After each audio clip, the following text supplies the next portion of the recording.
Welcome to the Creature Cast, the official Console Creatures podcast. I'm your host today, Steve Egvar, alongside me, as always, my good pal Bobby. How the heck are you today? Doing well, Steve. We're post snow. What are we doing? Snowpocalypse, Snowmageddon. Like I feel like Either one. either or, but Yeah. yeah, we're one day away from that weird freak snowstorm, and I'm sore, but I'm doing good. How's Sure. my Yeah. coffee? Well, happy belated birthday. Thank Had you. to do it officially on the show. How was the birthday? I mean, it depends who you ask. I mean, to me, it was a perfect snow day. I didn't have to go anywhere. Sure. I got snowed in. My wife was upset that we couldn't go celebrate, but Yeah, I guess that's so. okay. Yeah. I got a snow day. Honestly, I couldn't have asked for anything more. Like that's the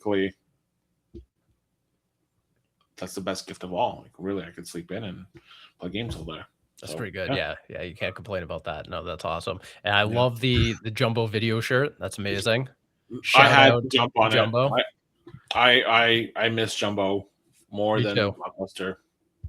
Honestly, yeah, there was nothing like going back, going into a jumbo and immediately being hit by that, the smell of popcorn, freshly made That's what I popcorn. missed. Yeah. Because like who did? No one else ever did that. I mean, Blockbuster, No, as great as it was, didn't have popcorn. They didn't have concessions at the front. It felt like going to a movie theater at the front because they had, for the time, big screens as you walk in, and there was always trailers playing, and then you get free popcorn as you're walking through the aisles. And like, really, what kid didn't love free popcorn? So, honestly, I mean, I feel like we have one more shot to go to the Mecca, and I think it's London, Ontario. I would love to do that, but till then, I'm just gonna support them with my shirt. yep. And yeah, So I actually went because my parents live out in that area, but the Belleville area still has a jumbo video. well, they Uh, do. Okay, yeah, that's cool. it's That's still cool. open.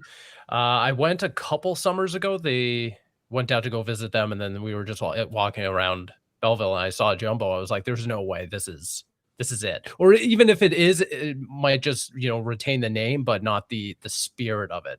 Lo and behold, I walk in.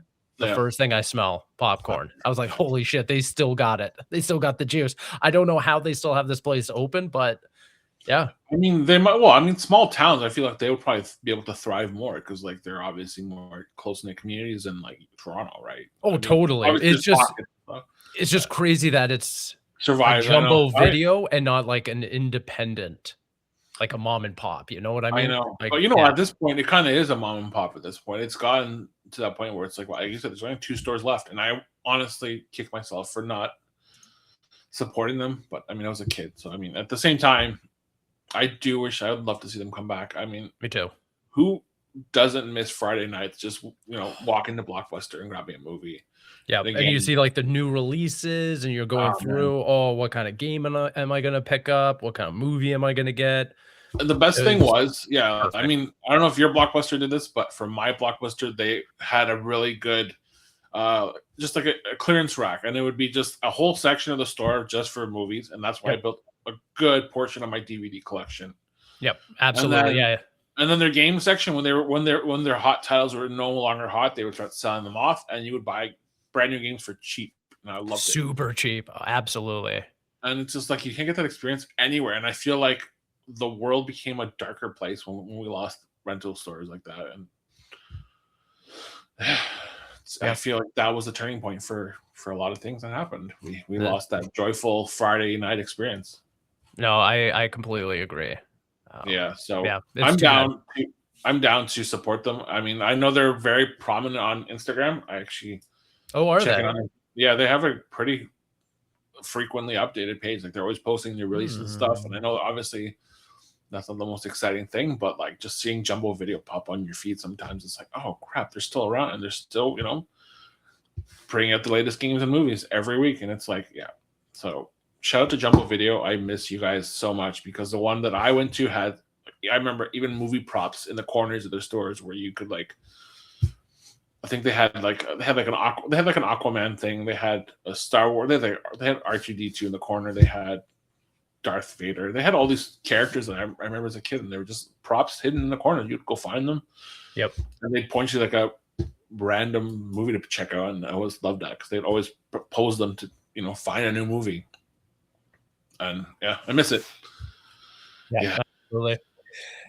Well, onto our show. Thank you all for tuning in this week. If you didn't know, Console Creatures is a Canadian outlet, independently owned, independently sourced, and supported by a series of very talented writers. Creature Cast is our weekly show where Bobby and I get to sit down, come to you with the latest news and reviews of the week.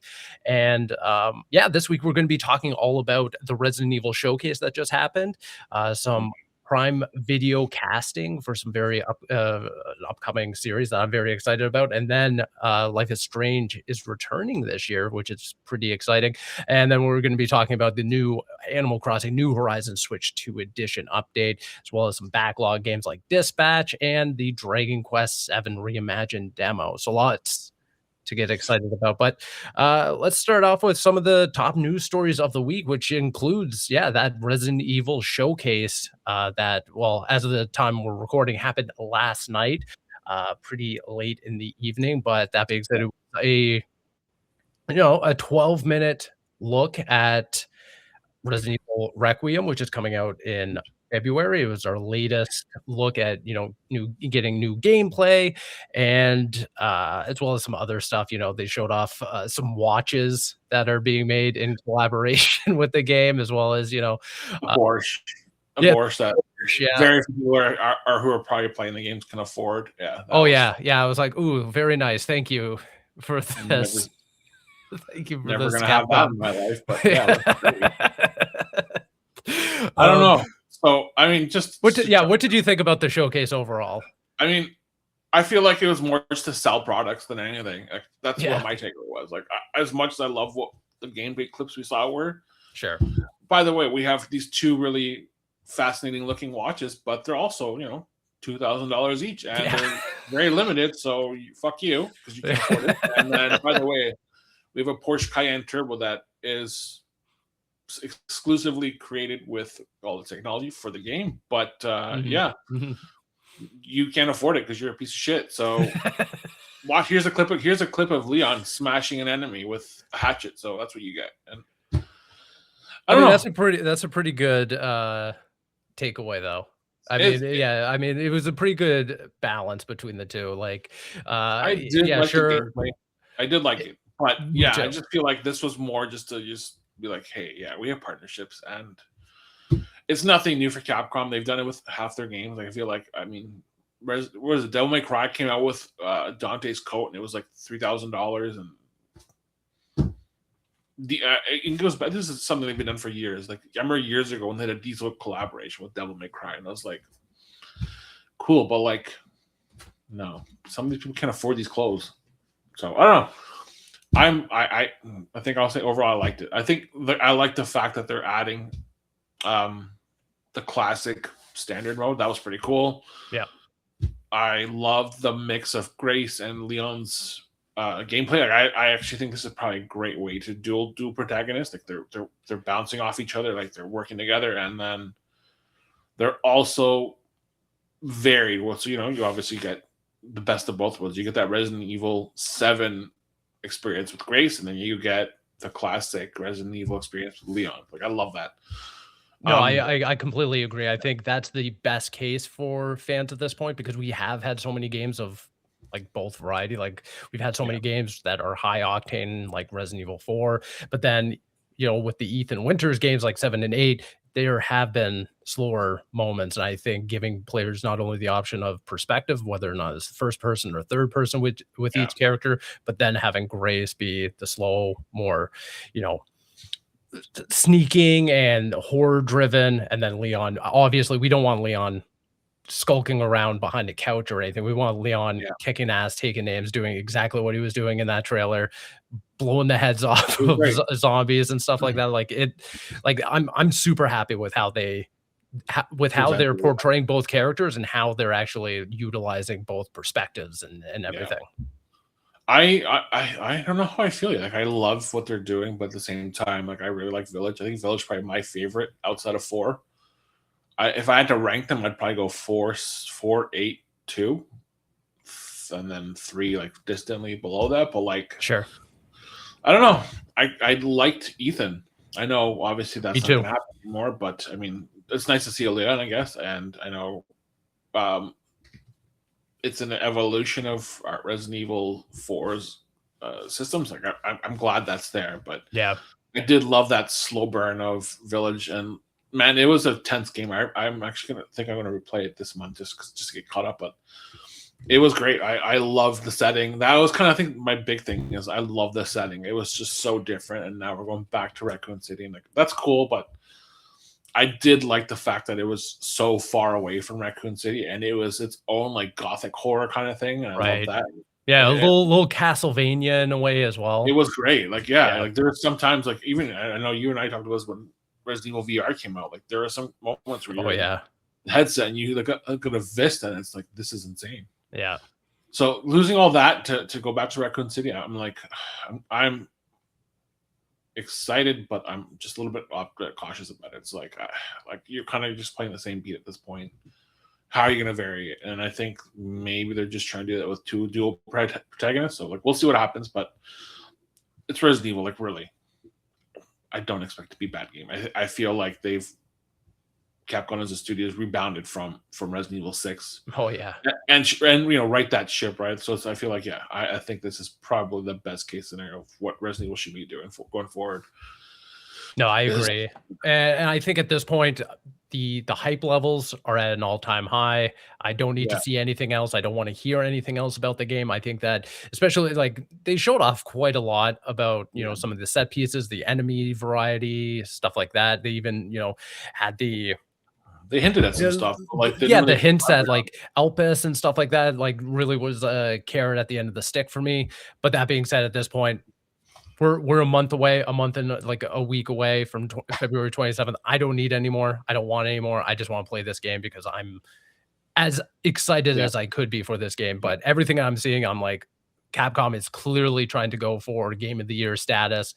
This yeah, is Resident Evil to a T of exactly what players want, and yeah, I'm hoping that it all comes together in a very exciting way. yeah. I feel like I'm not really concerned about that stuff. It's just more just the now. I think I'm at that point where it's the hype. I want to play it. Like that's like the one game already that I need to have in my collection. Like I want to be playing it today, but whatever. It's a month. I don't need to see any more. I'm just counting down the minutes now. Yeah, no, I completely agree. And then next story, Ryan Hurst has been cast as Kratos in Prime Video's God of War series. For those that don't know, Ryan Hurst is been around for a long time. He's a notable actor, specifically in Sons of Anarchy. That's where I know him the most as beloved Opie. But he is also in Remember the Titans, The Walking Dead, Bates Motel, very underrated show and very underrated role for him. But I guess most prominently, tying back to the story, he also played Thor in God of War Ragnarok. But Prime Video announced that he has been cast as Kratos, and personally, I can't think of I never would have pinned Ryan Hurst for this role, but now that I hear it, I'm like, no, this is awesome. This is a great casting moment for the series. Yeah. I don't know. I'm torn on it just because I mean he kind of looks the part. I mean, obviously he's gonna have to do some bulking and whatever Sure. and whatnot.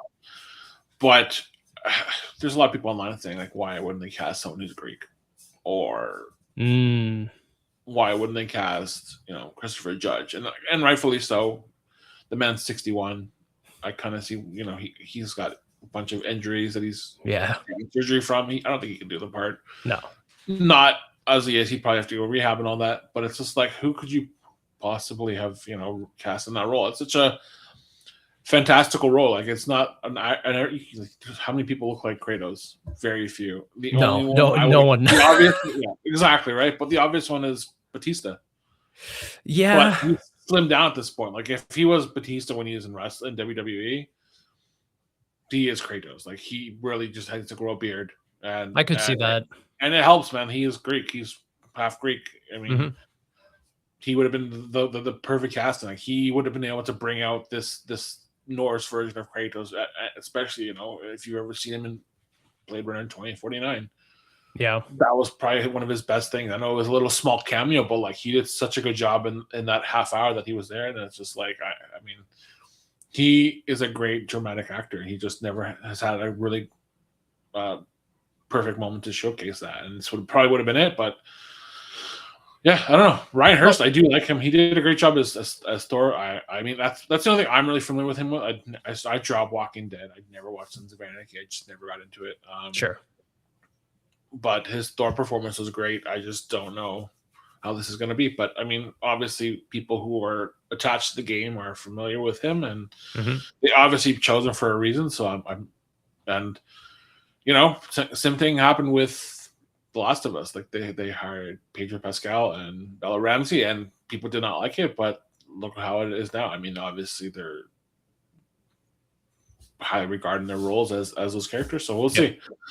Yeah, I think two major things that you kind of touched on really do matter is that he did play Thor in God of War Ragnarok, so at least from with the topic, right? So like he's not only familiar with the property, it's that Sony Santa Monica and ultimately Prime Video believe in him that much from his specific role within it, but also like he put it out on, I think it was Instagram. He put out like a shot of him in front of his projector with the God of War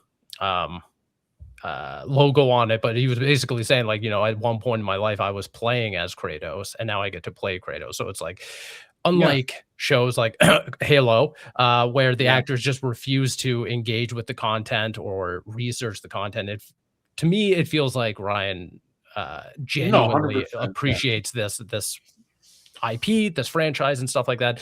And maybe the research was for him going into God of War Ragnarok, or maybe he's authentically a fan and has played these games in the past. But I think it's very interesting, and I'm at least more confident in him stepping into the role than maybe someone like Batista, who, as much as he would kind of look the part and stuff like that, I don't know if I would trust he would engage with the IP as much as maybe Ryan is kind of showing off. No, currently.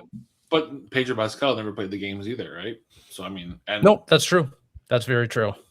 It's there's really no right answer, right? It's just like who's the actor and how dedicated are they? Really, that's what it comes down to, right? And much to Microsoft, their Halo show was disgusting. Like it did not capture anything that people want to see in a Halo show, and Sony really knows what they're doing. Like look, they have Uncharted. They have I know, and just to say Uncharted, I know people don't really like it.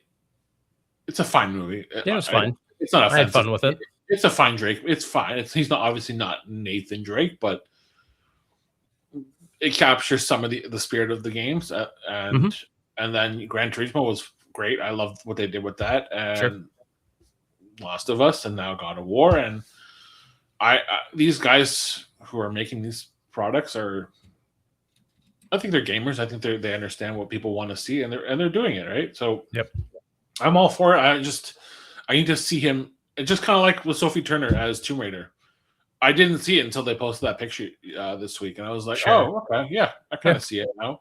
So until we see him, in costume, I feel like okay, I need to see what made them decide that he's Kratos. That's very fair. Yeah, I think especially when you think about the character, what like with the white ash all over him, the the Omega symbol on his face and everything like that. Like you really do have to kind of get him in the full attire to see it, to see the vision. That's exactly it, right? Because like Kratos, right? He's a Spartan, right? They're very dark. They're olive skin, and it's like that's kind of what I was hoping the base would be, like someone who's Mediterranean. But I mean, Ryan Hurst, whatever. I mean, if I can see it in his face, like his nose is kind of similar.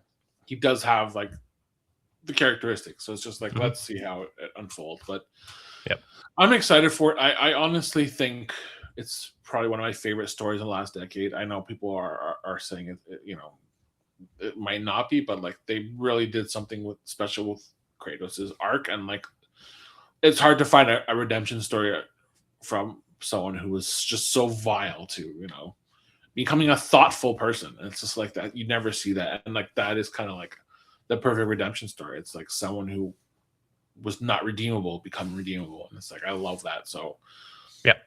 No, we'll see. and in See what the description for the show, they do confirm that it will be based on the, the quote unquote the reboot of the series.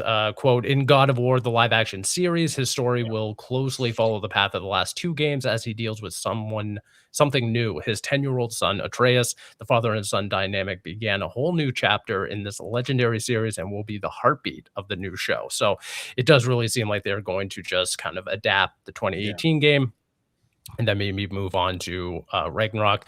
Battlestar Galactica's Ronald D. Moore will be showrunner, and then Frederick E.O. Toy will be directing the first two episodes when it premieres next year.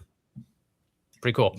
And then our final little bit of news, a new Life is Strange game is going to be revealed next week on January 20th. Deck 9, the developers have a somewhat of a showcase or some kind of like online reveal planned. This will be the follow-up to Life is Strange Double Exposure, which is going to be interesting. I know that game was very divisive for Life is Strange fans, but it does really I'm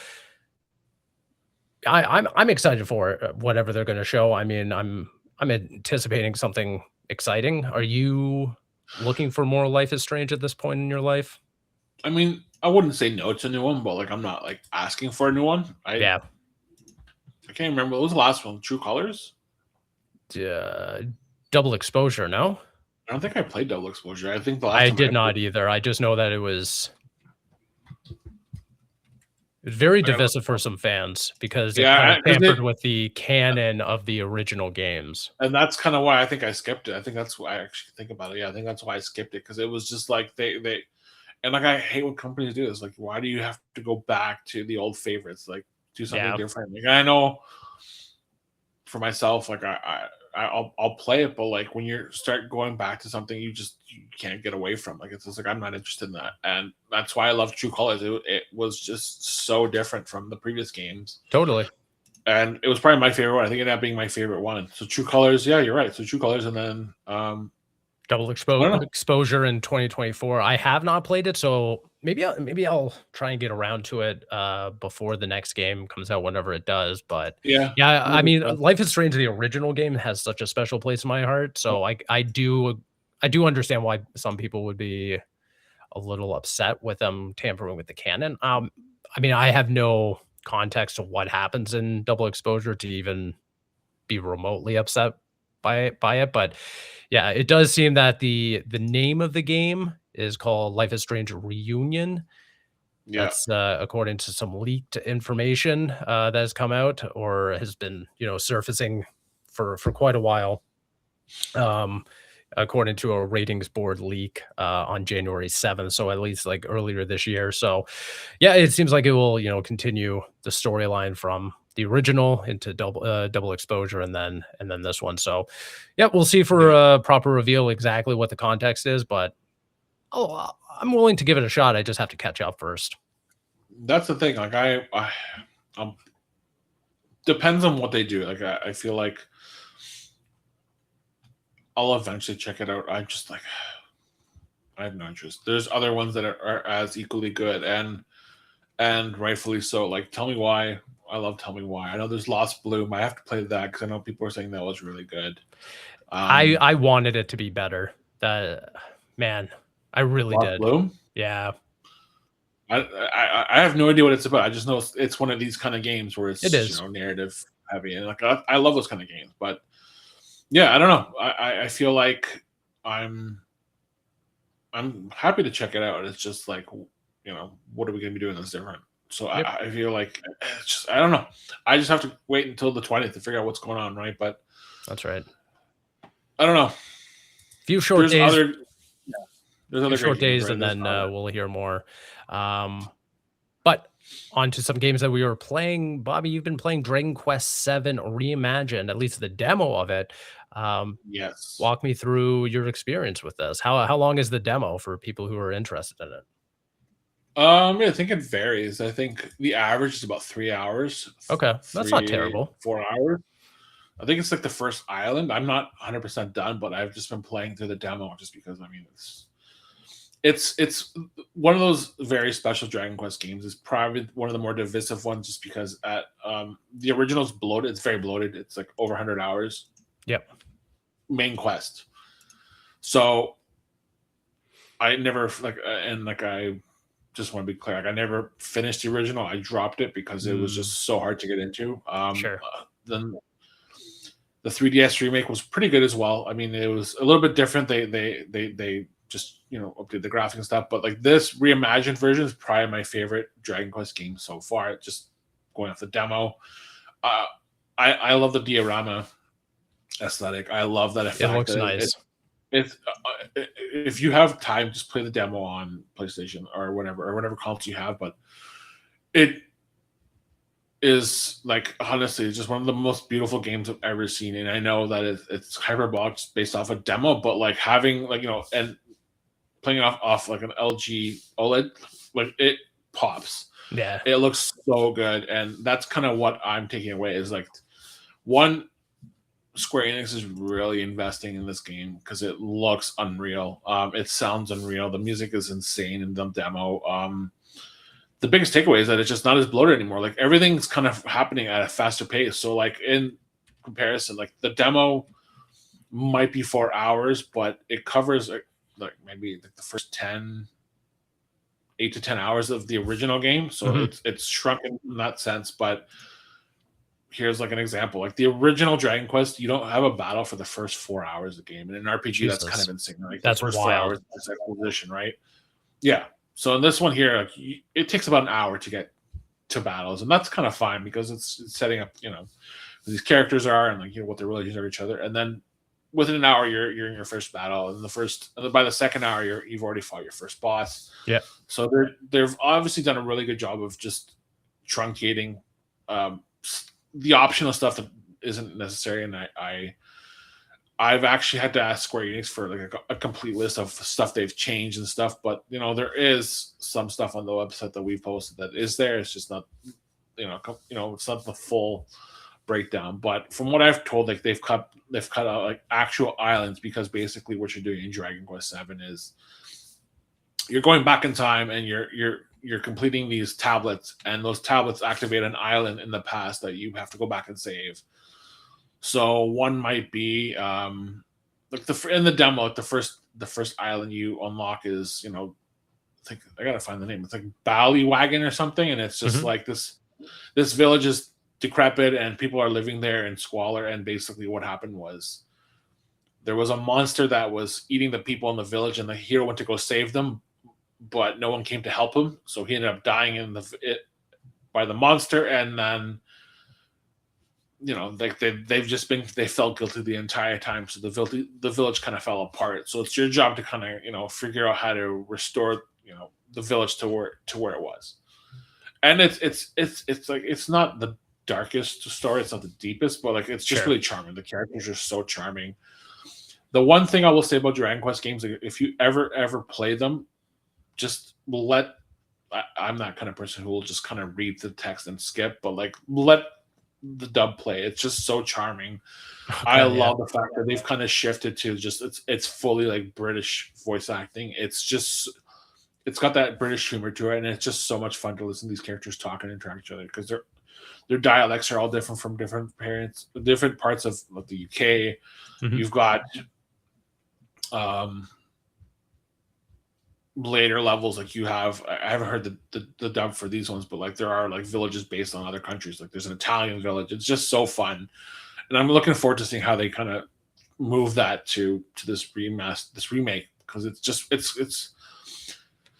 just turning out to might be my favorite new Dragon Quest game, because I mean I think my favorite's been Dragon Quest 8 for the last 20 years. I love Dragon Quest 11, but ultimately, like, what they've done with this game is just given the franchise this new lease on life, and it's just I love the direction they're going with it. I know it's not like a massive open world game, but like I appreciate the fact that it's just you go to this area, you go to this hub, and you do what you got to do, and you keep unlocking hub worlds, and like I love that, and it's kind of that diorama aesthetic. So you're like looking in this world instead of being in this world. So you just kind of you're kind of just overviewing everything, and I love that the shift in approach.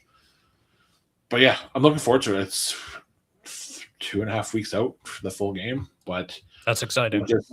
We just discussed on the website. We posted stuff about all the new vocations, the new monsters, because there's like special monsters that you have to go fight in the world, and they drop their hearts.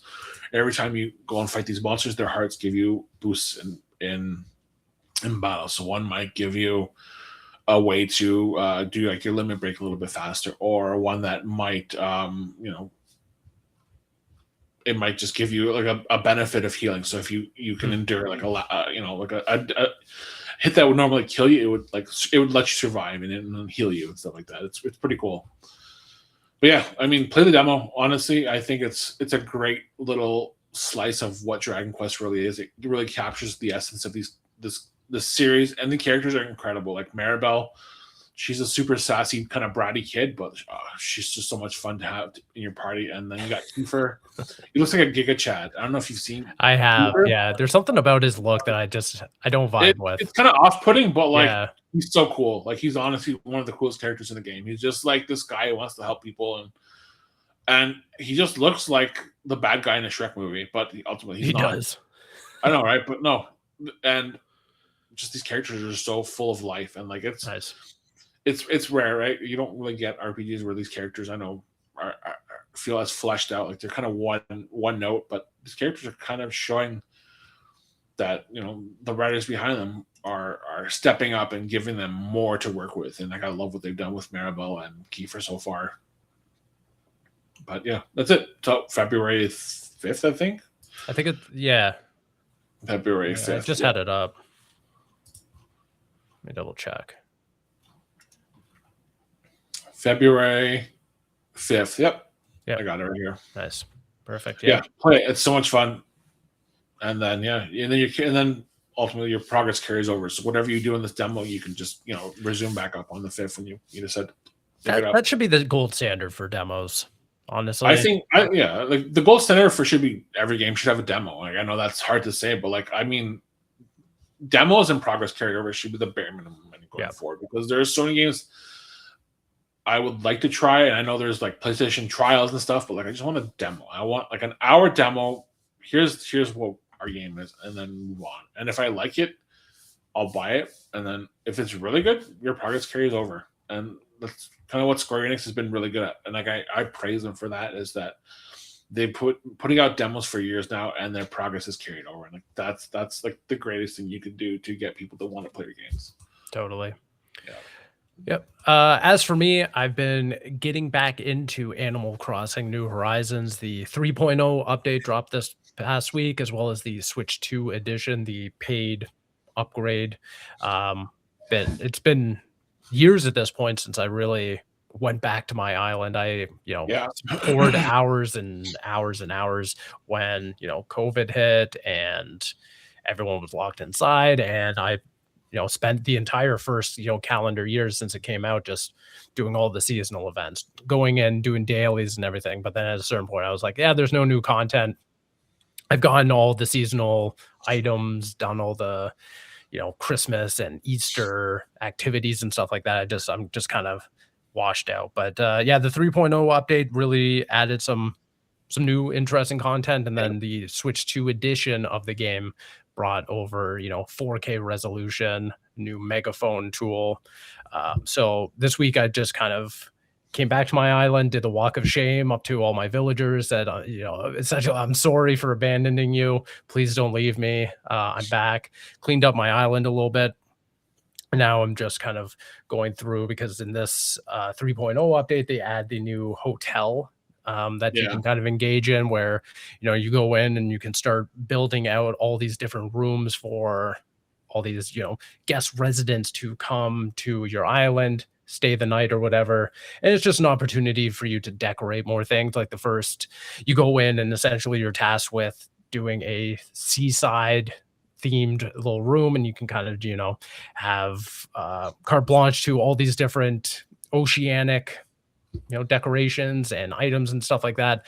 And essentially what you do, the more rooms that you decorate, the more hotel quote unquote tickets you get, which then can be redeemed at the shop there that you can then bring over to your main island, Yeah. whether or not you're home or you're giving it away to your villagers and stuff like that.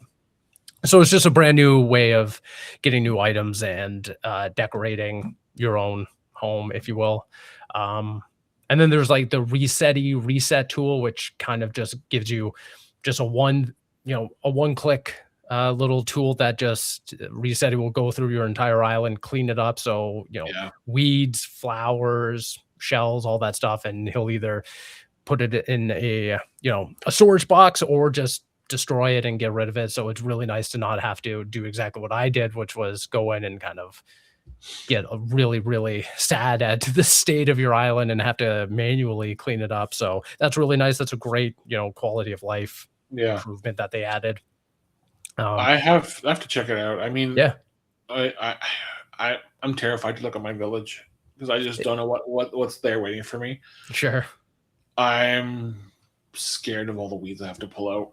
So Thankfully, because it's winter, there shouldn't Yeah. be too many. That's what I was really worried about too. I was like, oh my God, I'm gonna have to do like so much terraforming and gardening Yeah. and everything. But there really wasn't all that much, despite me being gone for maybe 2.5 years.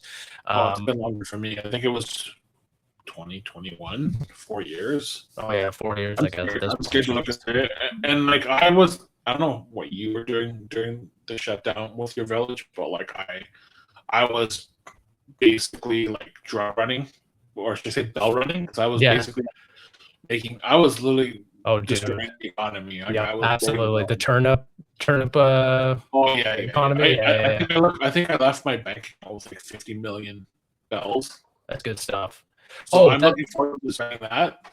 That's the other thing is that now they have And we get interest, I believe. We get interest in the bank account, so I'm looking forward to do. Yeah.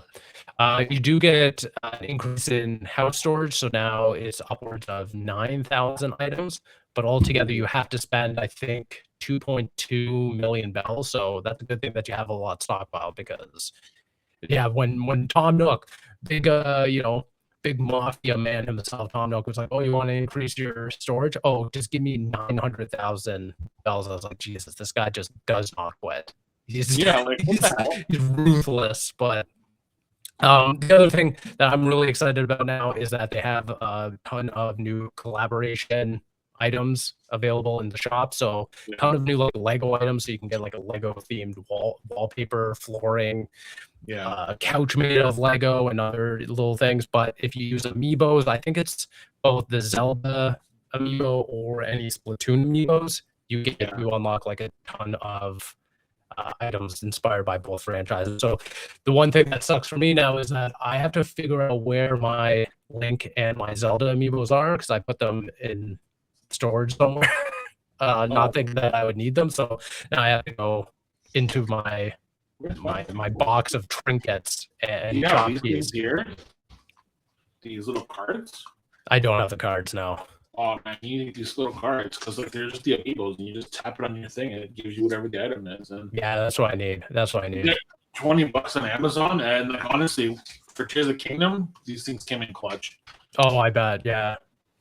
Yeah, and honestly, I don't have all my moves behind me, but like this is just way more easier. It's just obviously the comparison is 6 different shelf filter this little box. So yeah. I mean, but yeah, I'm looking forward to those items unlock. I haven't looked at anything. I just know the update's out. I bought it and it's on my Switch too, and I transferred my island over successfully. I've seen a lot of people struggle with that fact they lost their island, and I'm like, oh crap, I would. And I don't know how, because very specifically, and I do remember this, they do like a call out when you're setting up your Switch 2 and like exporting all your data. It's like part of the process. Yeah.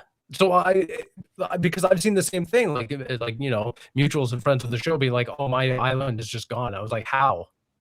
Yeah. I again, maybe I simplified it in my mind a little too much, but like I thought it was pretty. I think maybe just people either just were either not paying attention or maybe it could be their connection there, and maybe something happened. But Perhaps. it's hard to But say. I was nervous booting up Animal Yeah. Crossing for the first time because I obviously exported all my stuff back in June when I got my Switch 2, but I had not logged into Animal Crossing since then.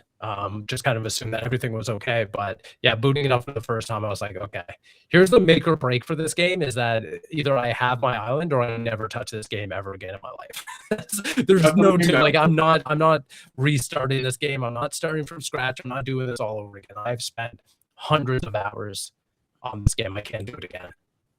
And that's how I've abandoned a lot of games. Like a lot of the older Pokemon games, I mean, I lost my team, and I was like, I'm never playing this again, and I dropped them. And then it happened recently. Well, recently, like a couple years ago, FF15, I lost all my progress. I'm like, that's brutal. The game that does that, like, you do not deserve my time, so I refuse to go back. If Animal Crossing had done that, I honestly probably would have freaked the fuck out. I would have caused a scene. Yeah, honestly. It's just such a stupid, and I get it's tied to your system and all these mechanics. The time, like, are you telling me there's no way you can move that to the cloud? There's no way.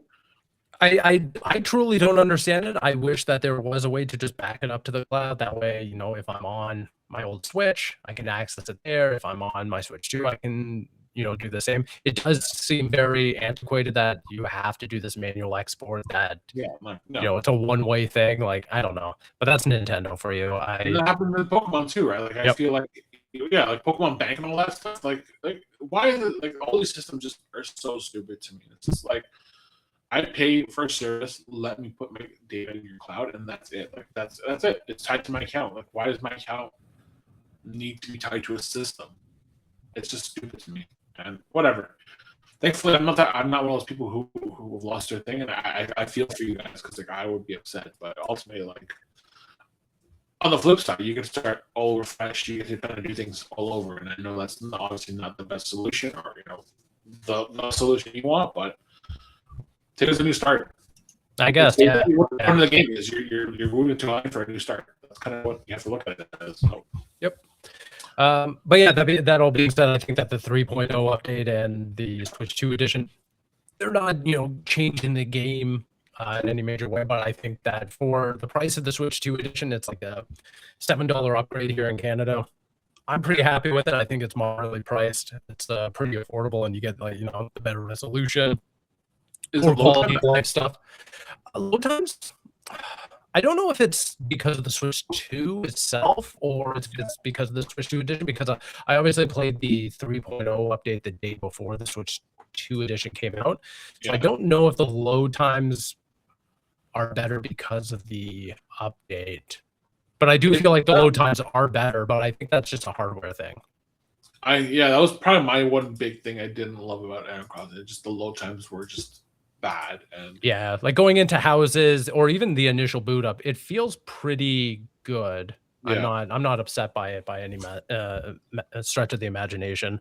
But again, I don't think that is because of the Switch 2 edition upgrade. I think I just had better load times since playing it on Switch 2.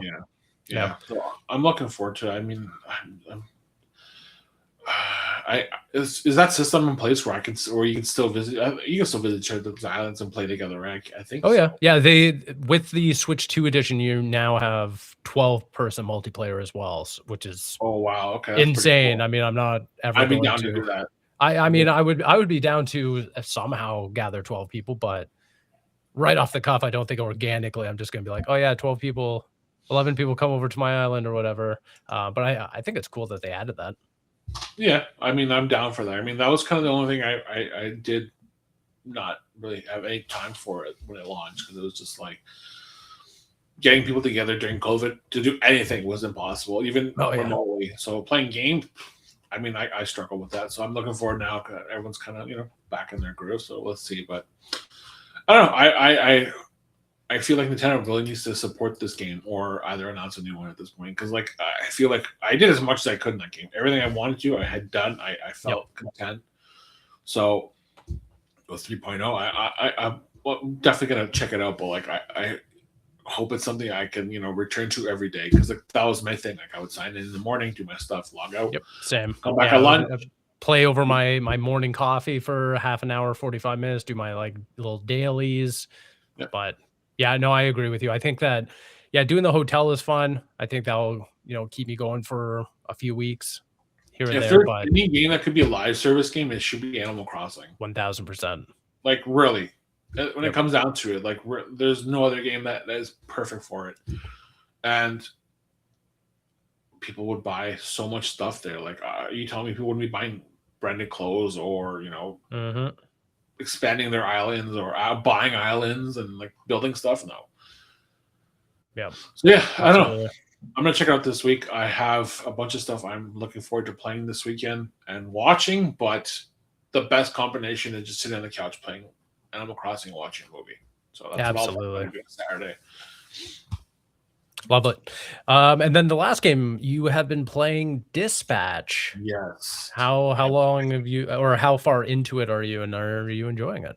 Yeah. So honestly, I regret not playing this last year, but Yeah. given how many games were out last year, and just the breadth of how, what we do with the console creatures, I didn't have time. But over Christmas break, I kind of started it, and I absolutely love it. I think it's probably my favorite narrative game in this style of like the Life is Strange games and stuff like that. It's just it's incredible. Yeah. I fucking love Aaron Paul. He kills it as Robbie Robertson. His character Mecha Man is just so cool.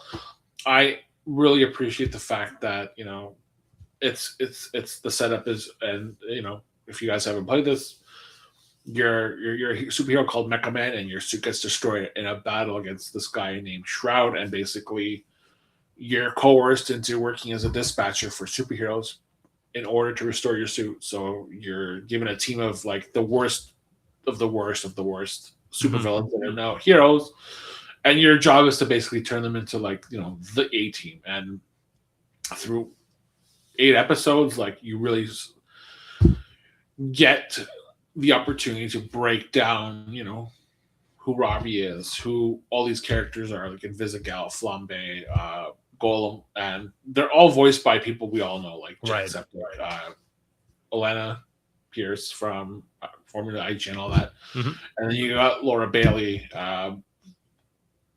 Everyone is really great in their roles. I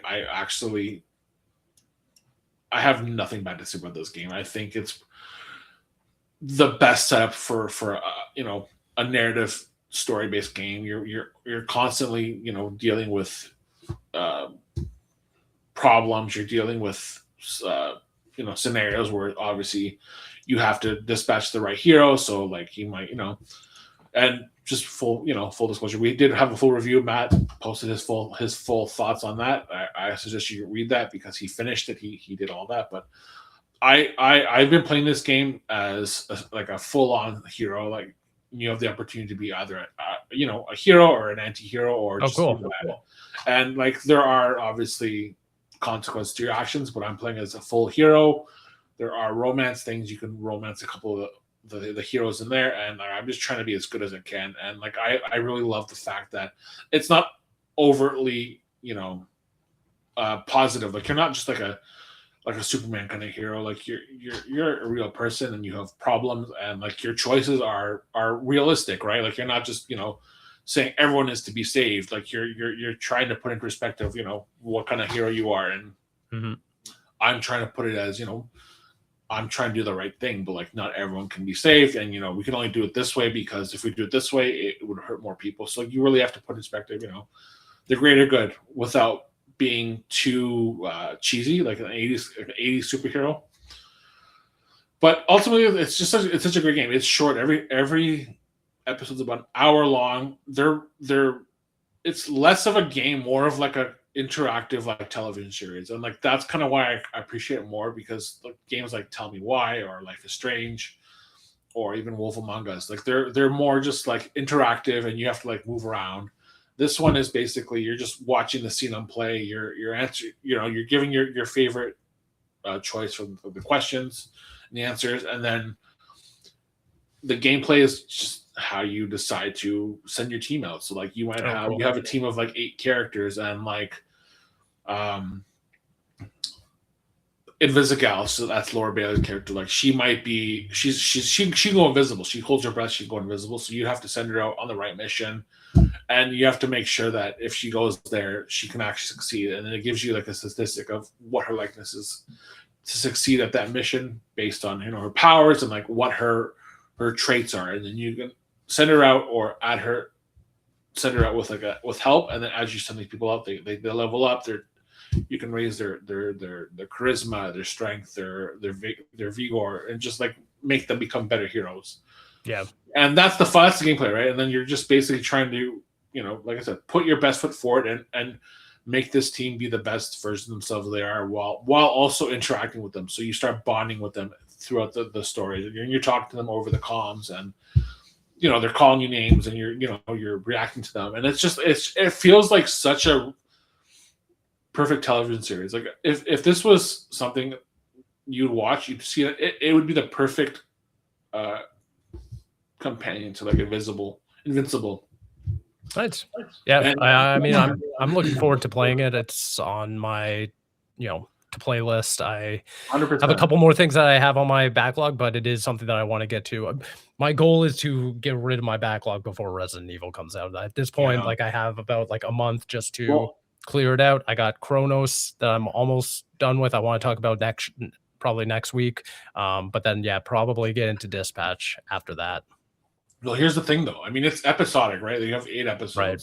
Why not start it tonight? Do 1 episode, right? Because that's what I've been doing, right? I'm not just playing it 3 or 4 episodes at a time. I'm doing 1 episode, coming back a couple days later. And that's what I like about it, because it's episodic. It's like watching a show. It's basically, like I said, it's basically watching a show. You can play it while you're doing something else, and that's what I kind of like about it. If that's kind of the person you are, that's how I've been playing it. But it gives you that opportunity to just play at your own pace, break it up into how you want to do. If you want to do 2 episodes, you can play 2 episodes back to back. You can take a break, and that's kind of why I like it, and that's how I've been really enjoyed it. Right? It's just like watching like Fallout every week. Sure. That's why I feel it benefits from the structure of the game and how it's set up, and it's just so well casted. Like every character in this game is the reason why I want to go back, because everyone's just so funny. They feel like real funny characters. Like they just feel like real people.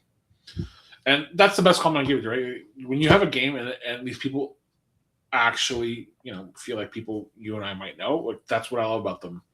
And it's to, the detriment is, obviously they have superpowers, and like whether you think that's good or bad, I feel like that's kind of, the thing is like they're just people with powers. I love the fact that, and then there's just things that happen that unfold throughout the episodes that kind of make you want to just keep playing, and it's just like, shit, this is really good, and it deserves all the praise it's got. And it's sold over 3 million copies at this point. I mean, there's clearly a need for this game, and people want to play it. So I mean, if I were to give you any like advice, just play an episode tonight.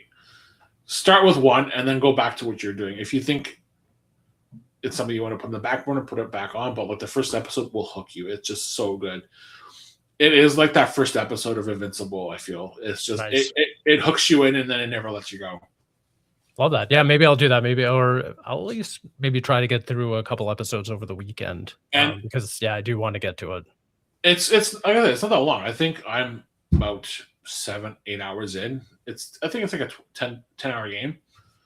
I'm on the last episode. I've been struggling because I don't want to finish it, and that's kind of where I'm. But there's also this thing where I've been playing it, and there are some choices in this game that I've struggled with. Like I've been posting about on social media. Like there are certain like scenarios that start appearing later on. It's just like I really don't want to make this choice because I don't want to hurt this person, and like that's rare for me to play these games, because like normally I'm just like, I don't care, I'll just pick this and see what happens. But this is the first time in a long time, maybe since Wolf Among Us, where I was like, I really care about these characters. I really don't want to hurt them. I feel like if I do this, there's no going back. And I love the fact that once you make that decision, you commit to it. Like it really it changed the trajectory of where this game goes, and like I love that.